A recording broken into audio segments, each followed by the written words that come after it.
So what happened? What happened this time of Christmas, of celebration, that first Christmas? What happened?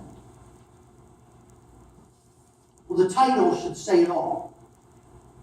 The most powerful force came down. The most powerful force in the world. Now, if you were to go out on the streets and start asking folks, what's the most powerful force in the world? Some would say it's fame. It's fame. That's the most powerful thing in the entire world. Think of some of the people in your lifetime that have been said to be famous. This past week, I happened to see one of my childhood heroes pass away. In my mind, Colonel John Glenn was famous. He was a hero. And for this little boy who had wild and crazy ideas of how neat it would be to fly,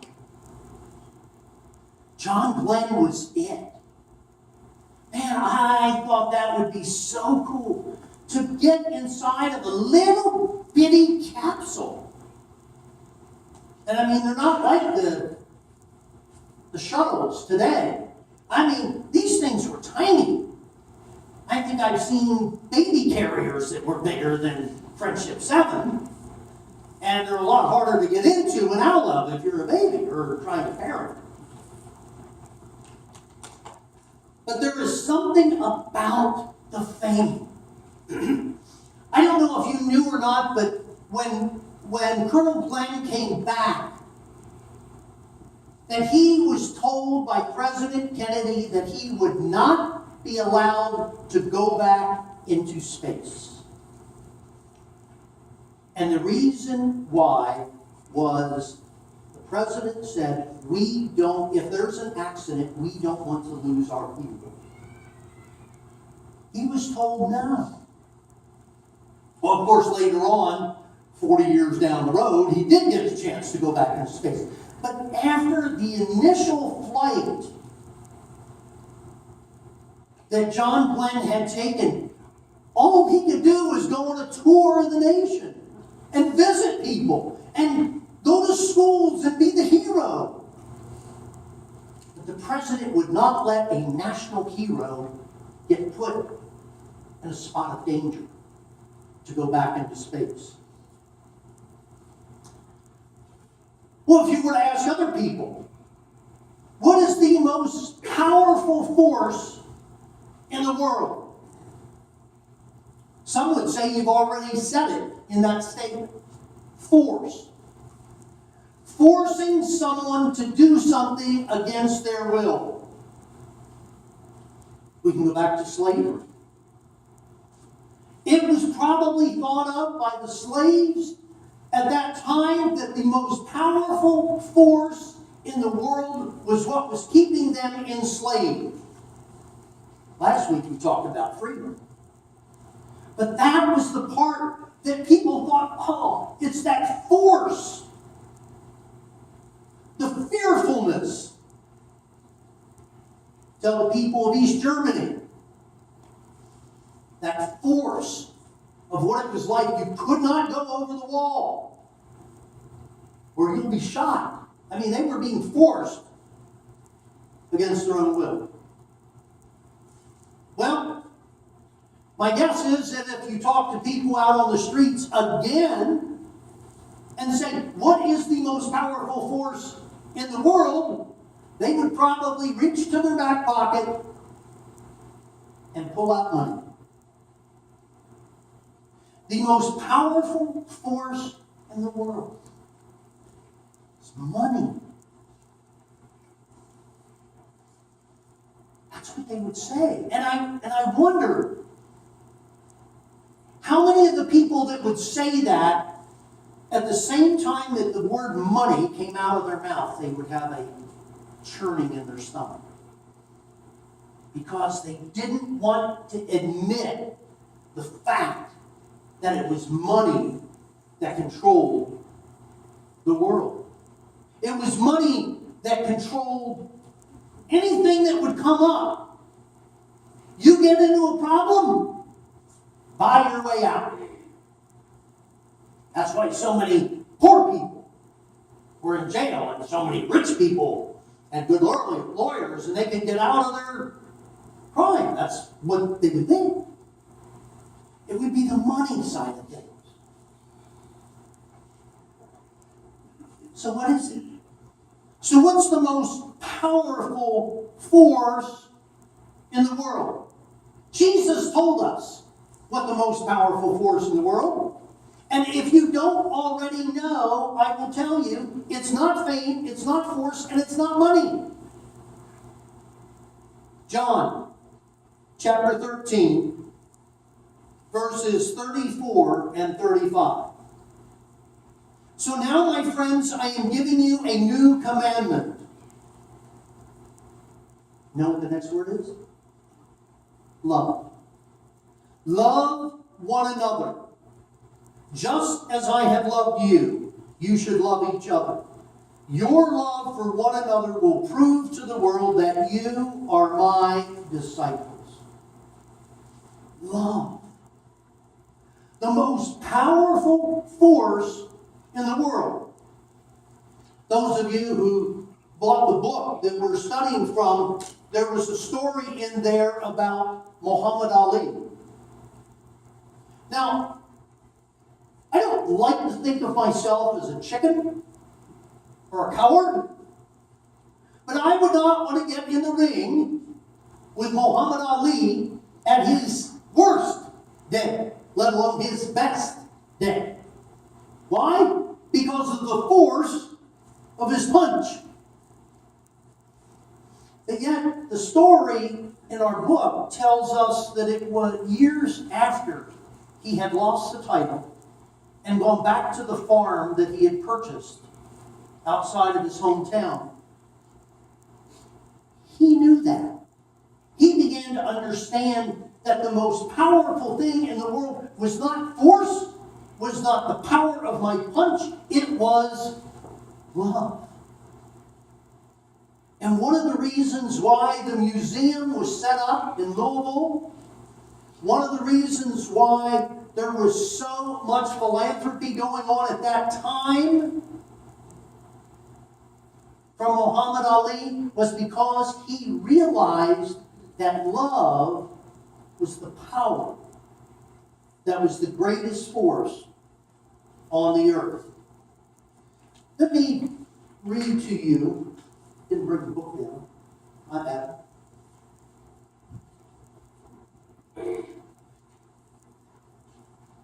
Going to a hymn. It's not one hymn that we normally sing at Christmas time, but it's one that fits us so very well. Love, notice how that started, came down at Christmas. Love all lovely, love divine. Love was born at Christmas. Star and angels gave the sign. Worship we the Godhead, love incarnate, love divine. Worship we our Jesus, but wherewith the sacred sign. Love shall be our token. Love be yours, and love be mine. Love to God and all our neighbors. Love for plea and gift and sign. Love came down at Christmas. Now, if we embrace that, it's going to come down to two things. Number one, we can talk it or we can show it. Now, I know I've said this before, and I know that I've used the illustration before, and it's not one that I'm actually proud of, because it's something that showed me that I really wondered if I practiced what I preached. A number of years ago, we were here and the river was flooding. It was Memorial Day weekend when the flood started to come down into our area, and we wondered how many homes were going to be destroyed. And we showed up on Memorial Day weekend on a Sunday, and the crowd was half of what it normally was. And I went through the service. And I got home, and I was mad. I was really upset. Now, Mimi knows that I sometime will just blurt things out that probably are pretty stupid to blurt out. But I said, where was everybody? And she said, Rich, they were down at the river, helping people move out of their homes so they could save what they could. And I said, but, it sounded like a broken motorcycle, you know? And she said, you preach about practicing love and service to each other. And then when the church does it, you get all mad. What's wrong? I hate it when she's right. I do. She nailed it. And it drove me crazy. And I came back the next week and I thought, all right, maybe confession is good for the soul. And I've told that story more than once, and it's probably because it's such a perfect example. And I can point at me and say, boy, did I blow it. We're going to see part of the video that talks about love. And the different part of talking about love and showing about love. Everything. Ready, Carolyn?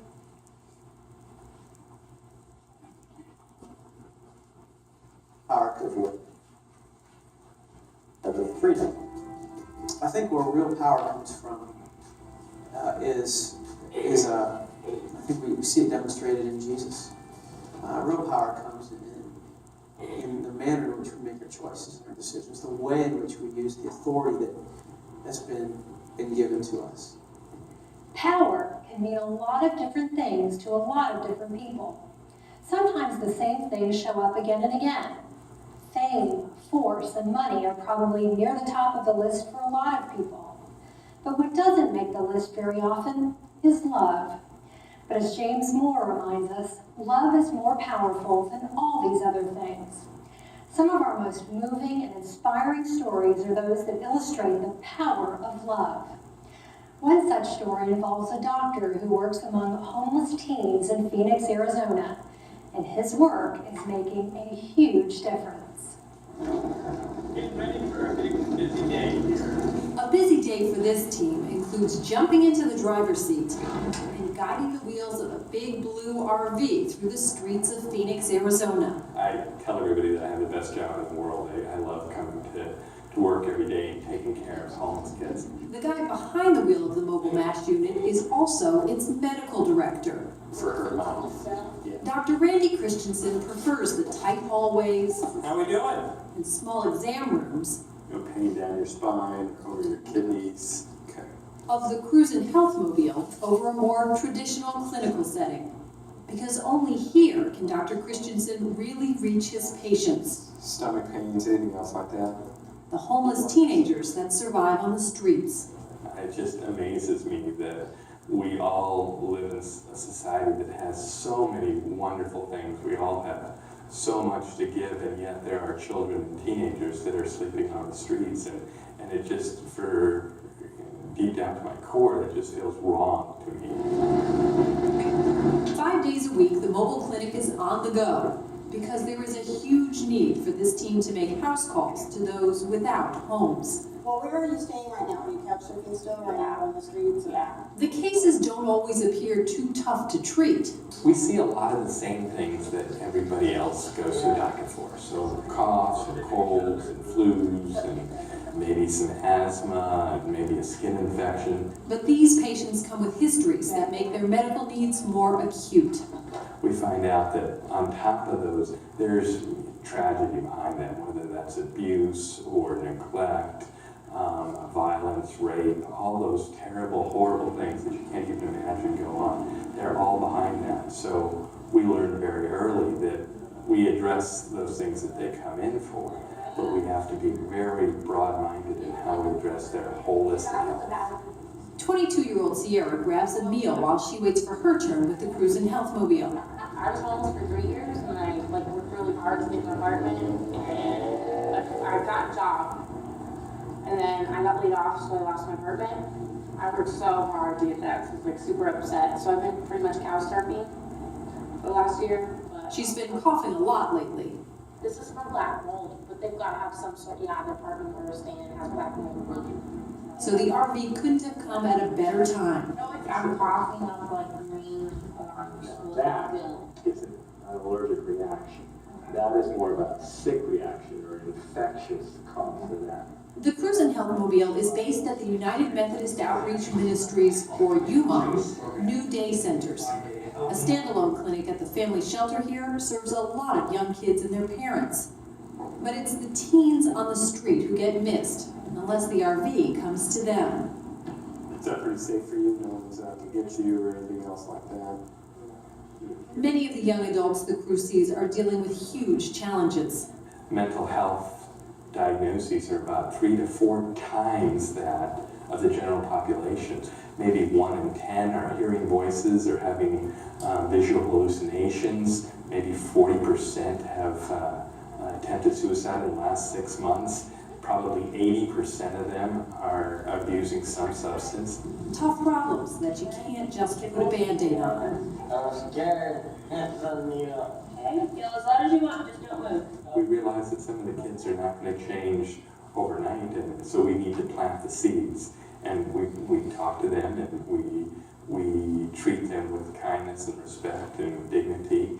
Let them make some of the choices, and keep taking them back. In the 10 years they've been out here, the crew has had a hand in helping a lot of teens get off the streets. They're in college, and we have 20-some people that are in nursing schools, and we have so many people doing some fantastic things. Faith plays a big role in Dr. Christensen's motivation.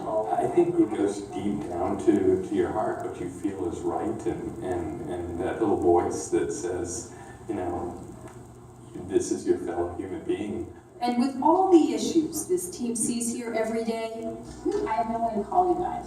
their biggest challenge is changing perceptions outside the mobile unit.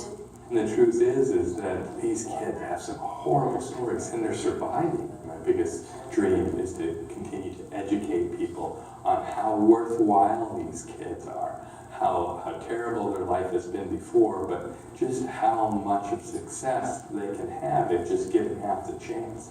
A chance they get in the big blue RV. And I've been getting dizzy too, though. We'll get you better. I like them a lot. They're cool. As we just saw, homeless teens and young adults have some powerful negative forces at work in their lives. They face substance abuse, mental illness, and suicidal thoughts, in addition to homelessness, disease, and trouble finding work. But in Phoenix, the power of love is working among these teens as well, bringing them health and giving them a glimmer of hope. And as Dr. Christensen said, it's helped many of them overcome the terrible things in their lives. Love is truly powerful. It's more powerful than homelessness. It's more powerful than fame, force, or money, or anything else in the world. And love came down in Bethlehem.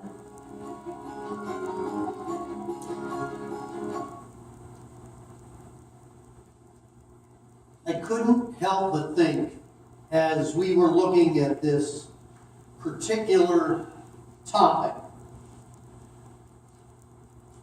of our own church. A couple weeks ago, there's starting to be some talk about a family in our church that needed some help. You know, going through some tough times. The employment was minimal at best. Grandparents had to take in and raise their grandchildren. I don't know, those of you who are the age of grandparents, you love to have the grandkids come to visit. But my goodness, all the time? I love them. But I'll tell you what, I'm ready for a nap when they leave after 2 days. And now there are grandparents that have to do that all the time. Because the parents have just walked away from their responsibility. And so, Terry stood up and said something that we were going to try to raise some money to be able to help this family out. So we ended up with gifts. We ended up with food. We ended up with some donations. And I talked to a couple other people, and they said, you know, we kind of expected maybe 100, maybe 150, maybe on a good day, we could get $200. Well, this week, I get to take to this family over $500 in cash, plus food, plus gifts. Love is a powerful, powerful force. And if you're beginning to wonder, maybe you've heard the phrase, keep Christ in Christmas. There's always a part of me that drives me goofy. Because I'm thinking there's no way that you can take Christ out of Christmas. You may take him out of your particular celebration. But there is no way to get rid of that. That's what Christmas is. And maybe you're wondering, how can I make a difference, make an impact this Christmas? By showing Christ not power, not force, not money, but love. How about some of these suggestions? Feed the hungry. Clothe the naked. Okay, we're doing pretty good. Forgive the guilty. I'm sorry, but I have to stop at that. Feed the hungry. Okay? I can give my money. I might even be able to prepare a meal. Clothe the naked. All right. I'm gaining some weight, and there's some clothes that don't fit me anymore. Off to the closet they go. Forgive the guilty. I don't want to forgive the guilty. I want to hold on to that. It's the only power I have over them because they've hurt me. No. Forgive the guilty. We need to work on that. Welcome the unwanted. Care for the ill. Love your enemies. It'll drive them crazy. Love your enemies. And do unto others as you would have done unto you. All those things above that fit into that last line. Every single one of them. If you are hungry, you know, somebody saying they love you is one thing, but somebody fixing you a meal or giving you some food or something means a ton. If you don't have the proper clothes, all you got to do is ask any of these teachers that are here and ask them how many kids show up at school this last week when the temperatures dipped down below freezing and we're bordering on the teens. How many kids showed up without a jacket? How many kids showed up in flip-flops? Now, Carolyn And Aaron, they wear them on purpose this time of year. Some kids don't have a choice. Maybe they're wearing tennis shoes, but they're wearing shorts. Something is terribly wrong with an attitude, with a society, with churches that say, oh, we love the poor. And then we see that going on and don't do anything to rectify it. I've got a dozen coats. I've got coats that I don't wear.